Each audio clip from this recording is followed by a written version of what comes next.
একটা প্রবাদ আছে যে মূর্খের সঙ্গে কখনো তর্কে যেও না, কেননা তৃতীয় কেউ কখনোই বুঝতেই পারবে না যে আসল মূর্খ কে। এখানে মূর্খ বলতে তাদেরকেই বোঝানো হয়েছে যাদের পাঠ্যপুস্তকের জ্ঞান তো রয়েছে, তার পাশাপাশি বড় বড় ডিগ্রিও রয়েছে, কিন্তু বাস্তব জীবনে তারা তা প্রয়োগ করতে পারে না কিংবা কাজে লাগাতে পারে না। এই ধরনের মূর্খের সঙ্গে ভুলেও আপনি তর্কে যাবেন না, কেননা তারা সবসময় নিজেদের মতামতকেই চূড়ান্ত সত্য বলে মনে করে, অন্যদের মতামতকে গ্রাহ্যও করে না, শুনতেও চায় না কিংবা বুঝতেও চায় না। এদের মধ্যে না থাকে বিনয়, না থাকে সহমর্মিতা।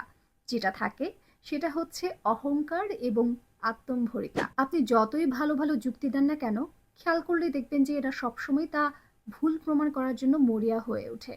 আর এই টাইপের মানুষদের কাছে বিচার মানে তালগাছ আমার। সত্যকে মেনে নেওয়ার চেয়ে অন্যকে ভুল প্রমাণ করাই এদের একমাত্র লক্ষ্য হয়ে থাকে। সো পারতপক্ষে এই ধরনের মানুষদের সঙ্গে তর্কে না যাওয়ার চেষ্টা করবেন, কেননা তাদের সাথে তর্কে যাওয়া মানে হচ্ছে সময় এবং এনার্জি দুটিই নষ্ট।